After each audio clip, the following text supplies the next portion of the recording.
اجمیر میں سروے کی حماقت نہیں کرنا، نسلوں کا پتہ تک نہیں چلتا ہے خبردار، زہرا کے دلاروں سے بغاوت نہیں کرنا۔ عزیزان ملت اسلامیہ، یقیناً فیضان سنت کانفرنس کی یہ شب ہر زاویے سے اور جس طریقے سے قاری احمد الفتاح فیض آبادی نے پڑھا ہے، بڑے محبت بڑے خلوص کے ساتھ آپ نے سنا ہے۔ ممبر شریف پر آپ دیکھ رہے ہیں کہ ملک ہندوستان کا بڑا مشہور چہرہ اور بڑے سلیقے ناصحانہ طریقے سے حالات اور معاشرے میں بدلتی ہوئی تہذیبیں ثقافتوں کو آقا علیہ الصلوۃ والتسلیم، بزرگوں کے اقوال، صحابہ کرام کی تاریخی روایات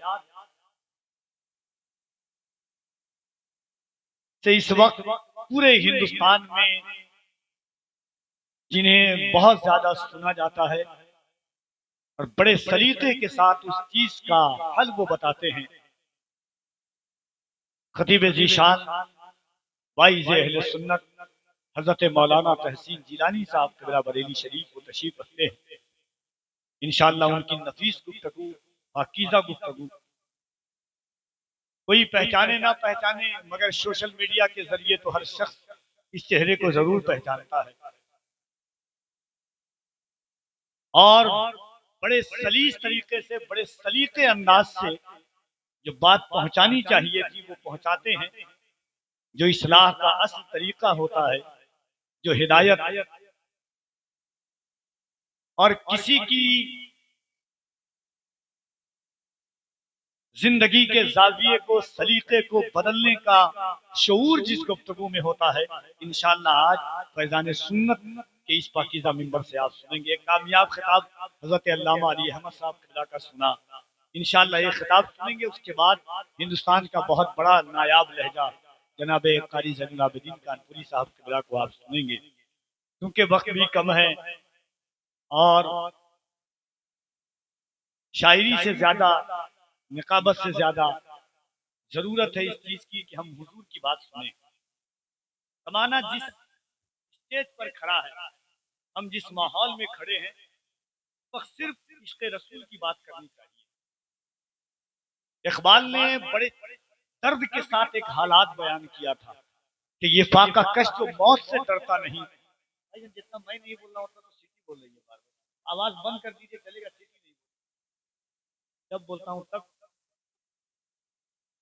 یہ فاقہ کش جو موت سے، اور آواز کم کر دیجیے، سیٹی نہیں رہے، بس صاف آواز رہے۔ یہ فاقہ کش جو موت سے ڈرتا نہیں ذرا، روح محمد اس کے بدن سے نکال دے۔ بس ایک بات آپ سن لیجیے، اس کے بعد ایک شعر نعت کا انشاءاللہ، اس کے بعد حضرت کی علامہ علی احمد صاحب قبلہ، قاری احمد فتاح صاحب، جتنے علماء ہیں خاص توجہ چاہتا ہوں، ایک بار محبت کے ساتھ کہہ دیجیے سبحان اللہ۔ ہم نے حضور کو نہیں سمجھا ہے۔ حضرت ابو بکر صدیق ایام حج میں کھڑے ہوتے ہیں نماز پڑھانے کے لیے، فجر کی نماز۔ آپ سوچئے وہ خلیفہ نہیں تھے، مگر حضرت ابو بکر صدیق آقا علیہ الصلوۃ والتسلیم کی حیات ظاہری میں حج میں صحابہ کی امامت کے لیے کھڑے ہوتے ہیں۔ عشق دیکھیے گا، اور جیسے کھڑے ہوئے اللہ اکبر کہنا چاہا، ویسے میں کان میں ایک اونٹنی کی آواز آئی۔ حضرت ابو بکر نے نماز چھوڑ دی، پیچھے گھوم کر کے کہا کہ لگتا ہے کہ شاید حضور آ گئے ہیں۔ صحابہ نے کہا کہ آپ کو کیسے پتا چلا کہ حضور آ گئے ہیں؟ کہا کہ یہ اونٹنی کی آواز کسی اور اونٹنی کی نہیں ہے، یہ وہی اونٹنی ہے جس پر میرے آقا سوار ہوتے ہیں۔ مطلب اتنا عشق تھا کہ حضور کی اونٹنی کی آواز کو صحابہ پہچانتے تھے۔ حضرت عثمان غنی ایک جگہ بیٹھے ہوئے ہیں، بیٹھے بیٹھے کبھی مسکراتے ہیں، کبھی چپ ہو جاتے ہیں، پھر مسکراتے ہیں، پھر اٹھتے ہیں، پھر بیٹھتے ہیں، پھر مسکراتے ہیں۔ عشق رسول میں کسی نے پوچھا اگر عام آدمی کوئی مسکراتا تو دنیا کہتی کہ پاگل ہے، کبھی مسکرا رہا ہے، کبھی بات کر رہا ہے، کبھی اٹھتا ہے، کبھی بیٹھتا ہے۔ حضرت برہ ابن عازب گئے، کہا عثمان یہ کیا کر رہے ہو؟ کبھی مسکراتے ہو، کبھی چپ ہو جاتے ہو، کبھی بات کرتے ہو، کیا ہوا ہے؟ اکیلے بیٹھے ہوئے ہو؟ کہا یہی وہ جگہ ہے جہاں آج سے کچھ سال قبل میرے آقا جب حیات میں تھے تو اسی جگہ پر بیٹھ کر کے حضور نے ایک دفعہ مسکرایا تھا، میں بیٹھ کر کے حضور کی سنت تازہ کر رہا ہوں۔ نعت کا شعر سنے گا، ایک بار پورا مجمع اپنے ہاتھوں کو اٹھا کے کہہ دے یا رسول اللہ۔ اہل علم کی توجہ چاہتا ہوں، اہل عشق کی بھی توجہ چاہتا ہوں، اہل اسٹیج پر میں اہل علم کی توجہ چاہتا ہوں۔ شعر سنیے گا کہ صاحب حمد کے احمد کی طرف دیکھیں گے، صاحب حمد کے احمد کی طرف دیکھیں گے، میدان محشر میں جب ہم ہوں گے، آپ ہوں گے، گنہگار ہوں گے، ہم کدھر لو لگائے ہوں گے کہ صاحب حمد کے احمد کی طرف دیکھیں گے، مسند سید امجد کی طرف دیکھیں گے۔ جب میرے اعمال کی پرشش ہوگی ہم تو بس پیارے محمد کی طرف دیکھیں گے۔ حشر میں جب میرے اعمال کی پرشش ہوگی مسند سید احمد کی طرف دیکھیں گے، صاحب حمد کے احمد کی طرف دیکھیں گے، مسند سید امجد کی طرف دیکھیں گے۔ حشر میں جب میرے اعمال کی پرشش ہوگی ہم تو بس پیارے محمد کی طرف دیکھیں گے۔ جب میرے آقا، جب ہم حضور کو دیکھیں گے اس وقت جب آقا کہیں گے تو حال کیا ہوگا کہ آپ جب اپنے غلاموں میں پکاریں گے مجھے، یا رسول اللہ آپ جب اپنے غلاموں میں پکاریں گے مجھے، بادشاہ اٹھ کے میرے قد کی طرف دیکھیں گے۔ آپ جب اپنے غلاموں میں پکاریں گے مجھے، بادشاہ اٹھ کے میرے قد کی طرف دیکھیں گے۔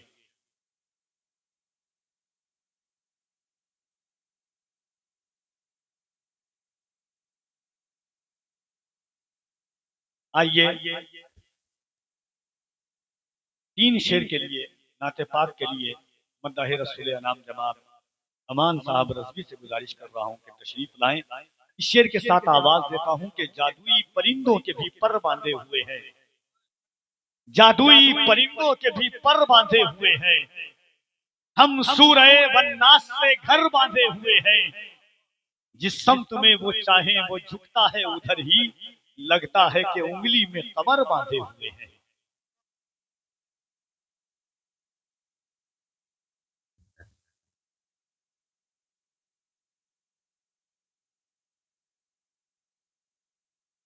رونق اسٹیج علماء کرام، حاضرین محفل، پردہ نشین خواتین، میری ماں اور بہنوں، السلام علیکم ورحمۃ اللہ وبرکاتہ۔ بغیر کسی تاخیر کیے ہوئے میں اپنی بات کو آگے بڑھانا چاہتا ہوں۔ آئیے آقا انعامدار مدنی تاجدار دونوں عالم کے مالک و مختار جناب احمد مصطفیٰ محمد مصطفیٰ صلی اللہ علیہ وسلم کی دربار گہربار میں جھوم جھوم کر درود پاک کا نذرانہ پیش کریں۔ پڑھیے با آواز بلند اللہم صلی علی سیدنا شفیعنا مولانا محمد مادن الجود والکرم منبع العلم والحلم والحکم مبارک وسلم صلاۃ والسلام علیک یا رسول اللہ علیک الصلاۃ والسلام۔ آپ لوگ سننا چاہتے ہیں؟ اپنے ہاتھوں کو فضا میں لہرا کے بولیں یا رسول اللہ۔ ہائے تقدیر مدینے کا نظارہ، ہائے تقدیر مدینے کا نظارہ نہ ہوا، ہائے تقدیر مدینے کا نظارہ نہ ہوا، ہائے تقدیر مدینے کا نظارہ نہ ہوا۔ علماء اکرام کے قدموں کو بوسہ لیتے ہوئے پڑھ رہا ہوں، سماعت فرمائیں کہ ہائے تقدیر مدینے کا نظارہ نہ ہوا، ہائے تقدیر مدینے کا نظارہ نہ ہوا، میری قسمت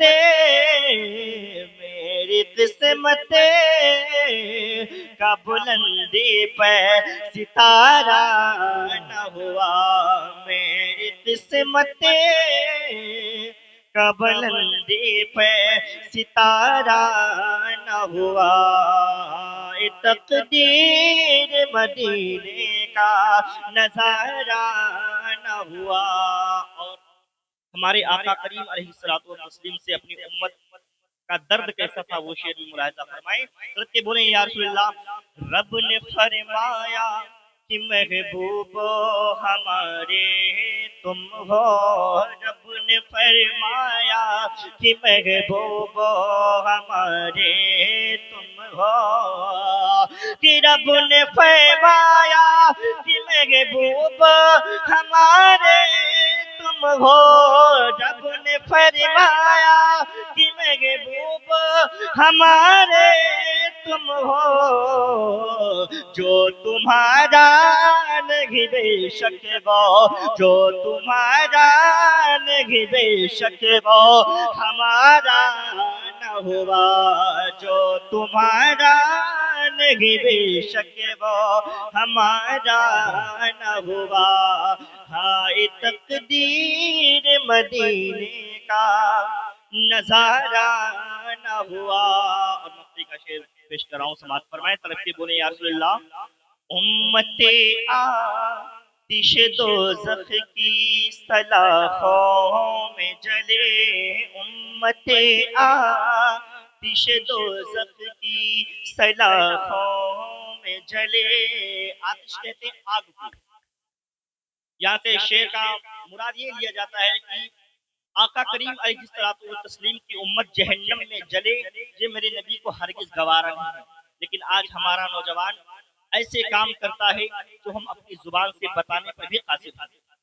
شعر منظر کشی کر رہا ہے، سماعت فرمائیں۔ طلب کے بولیں یا رسول اللہ، امت آتش دوزخ کی سلاخوں میں جلے، امت آتش دوزخ کی سلاخوں میں جلے، امت آتش دوزخ کی سلاخوں میں جلے، میرے سرکار کو، میرے سرکار کو ہرگز یہ گوارا نہ ہوا، میرے سرکار کو ہرگز یہ گوارا نہ ہوا۔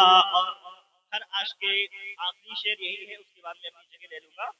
ہر عاشق صادق کی تمنا یہی ہوتی ہے کہ کاش میں کسی دن سوؤں اور آقا میرے خواب میں آ جائے۔ کوئی شعر کہہ رہا ہے، تب سے بولیں یا رسول اللہ، چین سے مر نہ سکے گا یہ سلیم اختر، چین سے مر نہ سکے گا یہ سلیم اختر، کہ چین سے مر نہ سکے گا یہ سلیم اختر، چین سے مر نہ سکے گا یہ سلیم اختر، موت کے بعد، موت کے بعد جو دیدار تمہارا نہ ہوا، موت کے بعد جو دیدار تمہارا نہ ہوا، ہائے تقدیر مدینے کا نظارہ نہ ہوا۔ اللہ کی بارگاہ میں دعا کہ میرے پڑھنے میں جو کچھ خامیاں واقع ہوئی ہوں ان کو معاف فرما کر کے، اور ہم سب کے پڑھنے کا ثواب، ہم سب کے سننے کا ثواب اپنی بارگاہ